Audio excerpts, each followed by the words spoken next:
Good one, right? I am the good one. You're the bad one, right? You can tell by the tie, can't you? I could tell by the glint in your eye. Well, Thomas, you are the director of Manhattan.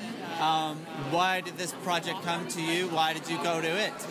Well, I went to it because of Sam and because of the script. I mean, it's just no other reason. And I got the script because my company, which is housed at Sony, and a woman named Julie DeJoy, who really runs my company, came running into my office one afternoon and went, "We found gold.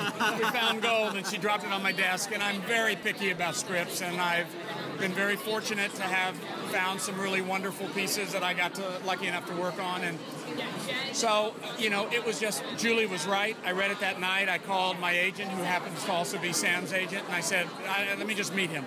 We've got to do this. It was a writing sample, by the way. It was not.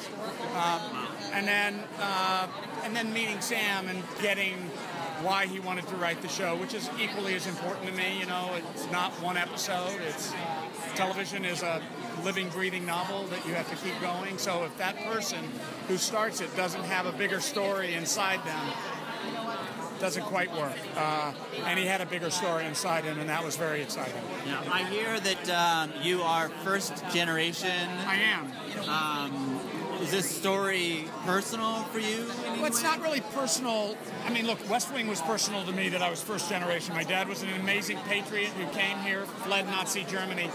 So I think, look, every story you can find, but there was something kind of wonderful about this period of time, which was the moment where my family came to America. They came in the late 30s. So, and to sort of live back into that time, if you go on the sets, a lot of the houses, we put a lot of photos of people's families. It's all my family. I mean, I have pictures of my grandmother, my great-grandmother, and from the 20s and the 30s in Germany, and, so it's really kind of exciting that way. But the story really touched me not because of my family as much as because I just think it's an important story to tell, and it was a story that mixed the love of your work with the love of your family and the conflict therein that lies. And I've worked on shows that's just workplace environment, or I did it Parenthood, which was just parenting. But how do you balance that, in your life? And it's something that I've struggled with in my own life, which is I love my family. I have 3 kids and a wife of 30 years. At the same time, I've had a lot of other families that have been incredibly important to me in my life. You mentioned the set, and you recreated the city in New Mexico. Right. What was the kind of the research process? Because you were involved from the very beginning. I was. And this is a well documented, despite being secret, well documented period of history. So what was the research like? Well, it was interesting. I mean, first we researched exactly Los Alamos and what it looked like.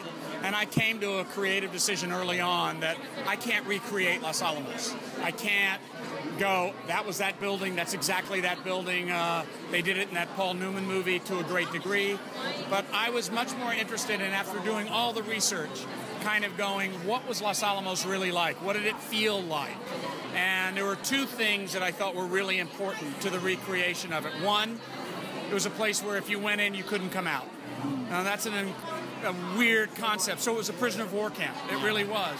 And the other was, it was a city in transition. It didn't look like, I couldn't go to a little town that has a quaint street that looks like the 40s, because it wasn't small town America. It was dusty, dirty, no sidewalks, no cement, no street signs, no addresses. Nobody had anything. So it was an installation. So it was about, I had to create it.